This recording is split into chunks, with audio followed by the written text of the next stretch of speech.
Hello, everyone. This is Margaret Manning with 60andMe. This is the place where women over 60 come to be inspired. Our three priorities in the community are health, independence, and financial security. And financial security may actually be the most important. My guest tonight is Kerry Hannon. Kerry is a nationally recognized authority on career transitions and retirement. She is the job expert for AARP and a published author. And you've been a television and radio commentator on the topic of business and personal finance for 20 years. So welcome, Kerry. Thank you so much for inviting me to be on, Margaret. It is great to have you here. You know, a lot of the women in the 60andMe community are starting new careers or looking for ways to supplement pensions. And your book, which is a great book, by the way, I think it's called Great Jobs for Everyone 50 Plus. And you say that can keep you healthy, happy, and pay the bills. Absolutely. So you cover our three priorities in the community. So thank you for that. But I just wanted to ask you how you feel that your book can help a woman over 60, because you specifically wrote it for 50 plus women in mind. So can you just address that question? Well, absolutely. I think the book is relevant for anyone over the age of 50. And I'm not going to say that it's any easier when you're 60 than when you're 50. So I think you will have slightly more challenges to get your traction in the job market as you get older and over 60, but clearly the issues are the same. And the book is all about giving people inspiration and sort of a smorgasbord of ideas, job ideas you might be interested in, but also a workshop about how to get going and get those jobs. Well, what I loved about your book actually is that there's so many great case studies. And I think that's one of the challenges with women, when they reach this age, is that they've either they've retired or been maybe forced to retire, in not so subtle ways sometimes. And they're actually lacking the confidence, to actually get out there. And maybe it's more of a mindset issue that they don't know where to start. So where does someone start? And you're 60, you're looking for work. What do you start with? Well, the big piece, and you just mentioned this, it's confidence, it's attitude. It's what I like to say, having a little swagger. Yeah. Sometimes we do feel like I'm a little uncertain about where we fit in today's workplace. And I say your number one thing to do is to network. Get out and talk to the people your ex-colleagues, your family, your friends. Find out what it is that they recognize that you're good at, that you may have even forgotten because it's so natural to you. But the first step is to get outside, get away from your house, get out into the community and really engage. That is obviously really, really great advice to sort of start building on the contacts. I don't think we realize sometimes the level of contact that we've established over our lifetime, and we start to feel that there's no one to reach out to, but there are people that can help us to connect. Without question, Margaret. And the other important thing is I often tell people, even if you have an idea and you're sending out resumes, places, or what have you, start and volunteer. If you don't know what else to do, go and volunteer somewhere, because not only, and hopefully it's a place that the cause or whatever is meaningful to you, but you never know who you're going to meet. And it's not that you're necessarily going to take a job there, but it keeps your resume alive or reignites it if it has been sort of dormant. So, that's number one. So get your resume polished and start to remember the skills that you could market. One thing that we talk about is, doing something that you love. And that's why I like the title of your book, Great Jobs, not just any job. We don't want any job at age 60. We want something that we love.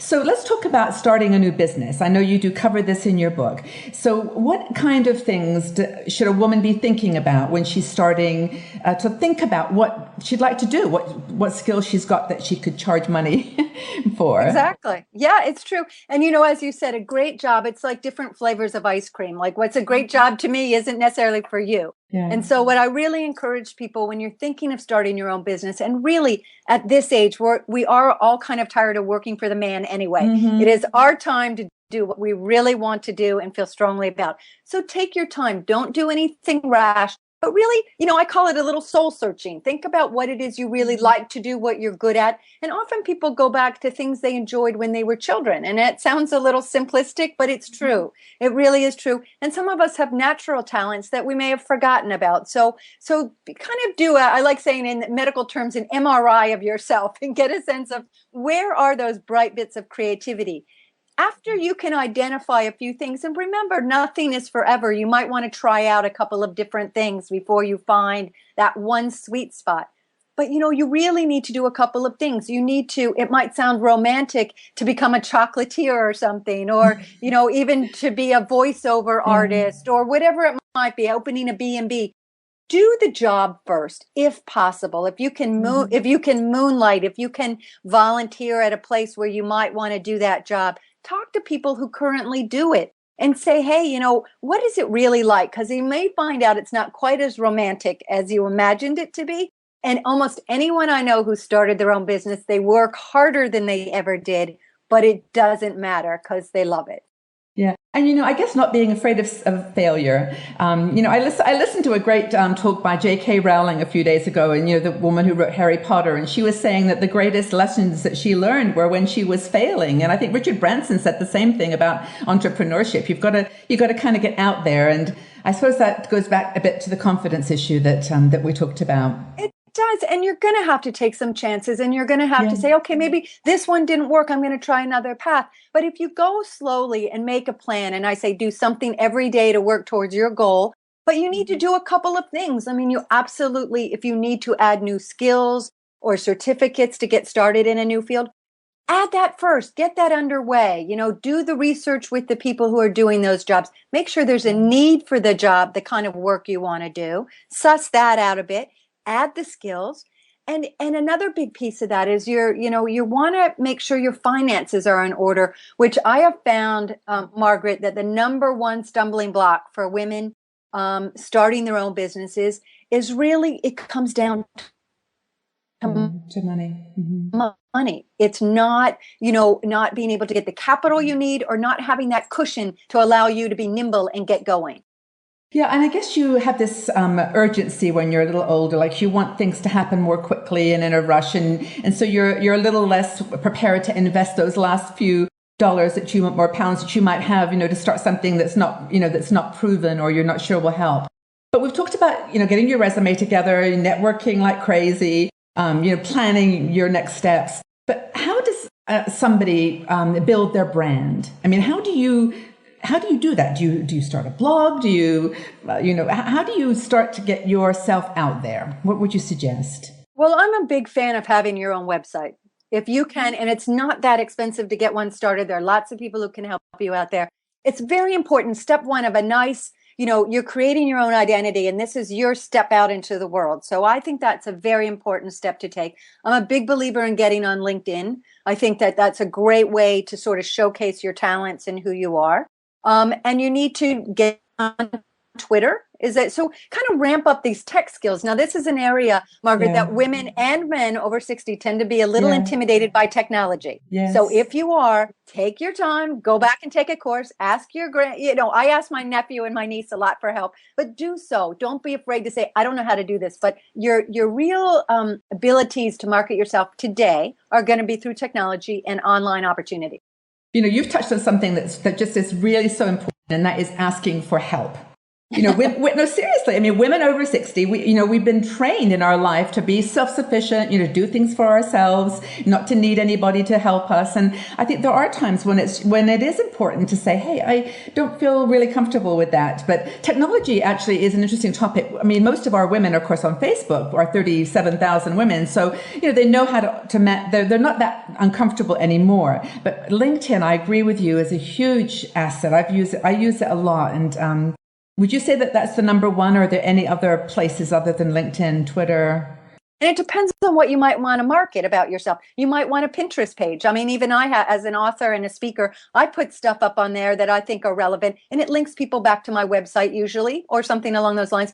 But there's ways. But you know what I love about women in this age group? We may be afraid of asking for help sometimes, but we're really good at doing our homework, and we're not. We know we do our research. We take calculated risks. So I think that this population is very. I think women have a lot going for them, and we're actually, some studies have shown we're much better small business operators than men because we are collaborative by nature, and we tend to really make sure we have things lined up before we jump in 100%. So these are all things you need to do when you're setting up a business. But in today's world, I think senior entrepreneurship is hot. I mean, The studies show, Kauffman Foundation has done one that shows that entrepreneurs over 55 are far greater than those in their 20s. I mean, this senior entrepreneurship is really bubbling up and the opportunities are there. But you might want to consider partnering with someone younger than you. And that sort of gives the energy, because at 60, you could have at least your own self another 15 years to really do meaningful work. I mean, the possibilities and the learning curve, it's all worth it. It may very well be worth it. And I think if you have a younger person to team up with, it might help with some of the technology bits, if that's an issue, and some enthusiasm. And then even there can go forward further. So look around you. And the landscape of the business that you're trying to get into, maybe a younger person has, they've got a different lens on it because they're coming in from a fresh perspective. But a lot of these opportunities that you've described are not ones that you would do in a traditional workplace. They are consultancy jobs. They are work that you might do from home. What do you think is the opportunity there, and what should women look out for? I mean, if they want to do that, for if they have an accounting background, they could work from home, or teaching, writing, for example. What do you feel about work from home consultancy? I think there are tremendous opportunities, and you absolutely can work from home, and you also, even if part of your job is from home and part of it is actually going on site someplace, it allows you that flexibility to really set your own schedules. And if it's not necessarily even starting your own business, if you're working, kind of as a consultant, you are your own person. I always think of myself as an independent business person anyway. But if you need to go on site, that's great, because you can still work from home and be able to go on site. You can manage it better. But I think the opportunities to work from home are tremendous, and ways to market your goods if you're selling things online. Even if you're great, say calligraphy is something you love to do, and you want to make hand cards or things like that, that's much of your business can be done right from home, marketing it and so forth. Yeah. No, actually, that's a really good point, because a lot of women in this category have got all kinds of skills, knitting, craft. And I was on Etsy last night just looking at things, and there are some women making, significant businesses from their sewing and knitting and craft work, really creative, making cards, just as much what you like to do. There was a woman making clothespin decorations, and they were just so cute. And it was like, who would think of that? But she liked to do it. So yeah, I'm glad you mentioned Etsy, because I think that's a wonderful market for people to look into. And there are others like that out there. And I just think, use your creativity to your advantage, because there are all kinds of fun ways that you can do that via online selling opportunities and marketplaces. What about doing work abroad? I mean, I know whenever I do a post on Facebook about retiring abroad, I get a lot of pushback, but then I do get a lot of people that say, yeah, I would do that. I mean, have you got any experience with that? Work, just taking your skills and working from a remote location? See, isn't that beautiful today? You can do that. I know. Yeah, I often, not too long ago, I was in Ireland, and I had story, and I'm a writer. So who cares where I write from? As long as I have my laptop, I can write from anywhere in the world. And a lot of our jobs are like that. You can take them on the road with you. And so whether I recently wrote a story for the New York Times, actually about talking more to Americans who retire overseas but also want to continue working. And this ability to be a virtual worker is a real incentive, because most of us are living longer, healthier lives. And even if you've retired from one job, for gosh sakes, you want to keep working. You still want to stay relevant. You want to make a little extra money, or maybe that is what you want to do, so you don't dip into those retirement accounts. So in regards to that, I know of a couple. Elance, for example, elance.com is one of the better sites for freelancers who specialize on the writing side. Do you have any other thoughts, any other direction that you could point people? Well, there are things that, grant making is another area. You can help writing grants for things, which is all sort of writing opportunities that kind of dance around this area. And I have another book that it came out about a year or so ago, and it's going to be out in paperback in this spring, but it's actually called What's Next? Follow Your Passion and Find Your Dream Job. So even that might get people really kind of psyched about getting inspired about, what can I do that's completely different? Well, that was one of the things I thought was funny in your book, where you did some examples of people who were, a lawyer turned, chocolatier. I don't know exactly the example, but it was something wonderful like that. And I guess that's the thing about being a little older, is that you aren't worried so much about how you're being judged by people. I mean, you do care, but you're not, it's not your main concern. So you can switch from where they always knew you as a, stenographer. Now you can be a pet walker. It doesn't matter. And it's the thing is, so much of our identity is tied up in who we are. And so often when you have done one thing, you kind of do go into a mourning or a grieving process for it. So I think it's important to when you move forward to your next thing and your next identity. But remember this, Margaret, I tell people, you're not necessarily reinventing yourself, which sounds completely daunting. And oh my gosh, scary. you're redeploying. You're redeploying all these wonderful skills that you've built up over the years and your talents, and you're just changing them in a new direction. Okay, so this is fantastic. I mean, I'm getting inspired just listening to you here. But we live in a world where there is ageism, where age is where there's a discrimination against age. I mean, we have some recent research. I know it's published in New York City showing that it's proven that women over a certain age are not given the opportunities that other younger women are. It's subtle in some places. In some countries, there's actually, like in Germany, for example, I think you have to retire when you're 60. The laws don't protect you as much. But tell me what your thoughts are on that. I know you've got an opinion on it, and I'd really like your thoughts on this challenge that we face. It's so true. I mean, ageism is real. I mean, there's no getting around it. People lip service that they're doing things about it. But what can we do about it? I have so many women come up to me and say, Kerry, should I dye my hair? Should I get Botox? What should I do? And I'm like, no, get a fitness program. I said, if you really want to dye your hair, by all means do. If it makes you feel better about yourself, that gives you the confidence. I really strongly believe is if you have a fitness program, and I don't mean run a fast mile or lift heavy weights or whatever, but if you are in shape and you feel good about yourself, you exude vibrancy, this energy, this positivity, and it just comes out of you in a way that employers see that. They see that because one of their concerns is you're not up for the job, that you don't have the stamina. So I really think this is one way you can just prove that you do, in fact, have that going for you. So I'm a big fan. And that means eating healthy and all that other stuff that goes with it. But it really goes a long way to fighting, because people judge a book by its cover. So whether you're starting your own business or going to work for someone, this is a key thing. Make look good, but you can do that without lots of other, superficial things. Being in shape helps. I also think you need to be kind of spiritually fit. And I don't mean woo-woo religion, but I mean you need to have some sort of quiet space you can go to that is your spot, that whether it's meditation or yoga or Tai Chi, someplace that it's really stressful to change careers, it's stressful to start a new business. Give yourself an extra leg up by having a little place where you can go to kind of get centered. And I think that's really, really critical. And the third piece really is being financially fit. If possible, if you're 60 plus and you're wanting to start in a new direction, if you have saved some money, if you can downsize your living situation, if you can pay off some of those big credit card debts, do a budget. Where can you cut corners so that you do have that nimbleness to really have choice? Because if you're not in debt and you're in control of your finances, you do have choice. And at this age in our life, a lot of those big expenses should be behind us.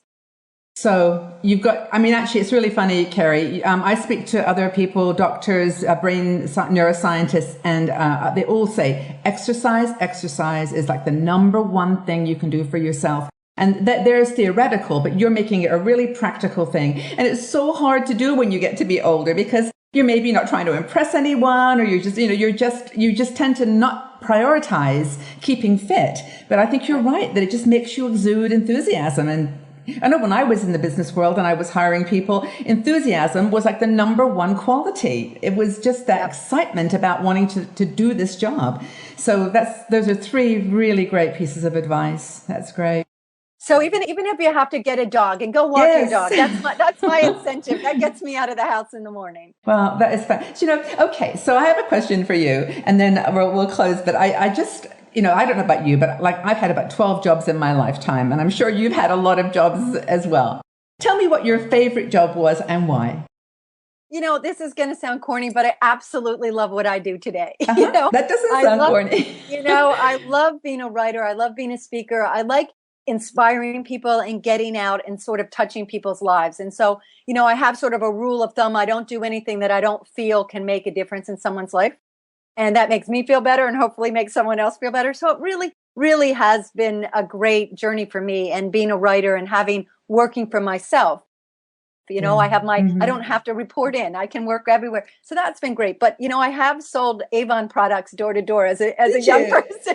Well, that's really encouraging, though, because people, we all start somewhere. We all do things that we maybe don't think is, a high on the pecking order of jobs, but they give you qualities and skills. And I think you've just touched on something really important, which is a lot of women have to work, but you want to work on something that gives you purpose in your life when you reach 60. I think that it's really disheartening when you feel like what you're doing isn't. So all the more reason, like you've said, to start your own thing, to do something that you love and have the confidence to go for it. And remember, it all comes down to sales. And as uncomfortable as women may be about marketing ourselves and getting out there soapbox about ourselves, essentially you are selling yourself when you're in business for yourself or whatever. So if you're uncomfortable, maybe take a workshop or a course of some sort. And maybe it's an acting class. Maybe it's a class in improvisation. Maybe you're going to do a speech making group, like a Toastmasters group or something where you have to get up and give speeches. Get comfortable with talking about yourself and selling yourself in a way that's not, aggressive in any way, but is really strong and shows yourself off in the best light. And I think that will help you in a lot of directions. And having the elevator pitch, when someone says, what can you do? Well, I am able to achieve these things. And I know LinkedIn is there's some great videos and things you can watch to sort of give you the skills to position your resume so that it doesn't say how you do things or what you do, but why you do them. People want a narrative. They want a story, but never forget it's sort of basic good manners, but it's like, what can I do for you? It's not ever going to be about what you can do for me. It's what you can do for someone else. That's what gets you jobs, because employers want to know, what can you do for me right now to help me solve my problem? They want you to be experienced, but they want your skill set. They want to know you can solve their problems. And if you're starting your own business, it's the same thing. What can I do that's going to solve someone else's problem? Look at it, turn it around a little bit. This has been such a great conversation. I have learned so much, and I've given some really, really practical advice to the community. And thank you so much. Kerry, is there anything that we've missed? Anything that you wanted to be sure we covered? Any last words for the community? I just say, be inspired. This is your time really to do what's meaningful to you, but do something every day. Make that phone call you don't want to make, or step out and agree to volunteer somewhere, but really take action. But you can do it in baby steps. It's okay, but get started doing something. Thank you so much. You are a huge inspiration. I think that, you've been a great example of someone that's just taken their life and done what they want with it, and is just making such an impact and adding value. So thank you so much for being here. Well, thank you. I just so enjoyed it. Thank you. Take care.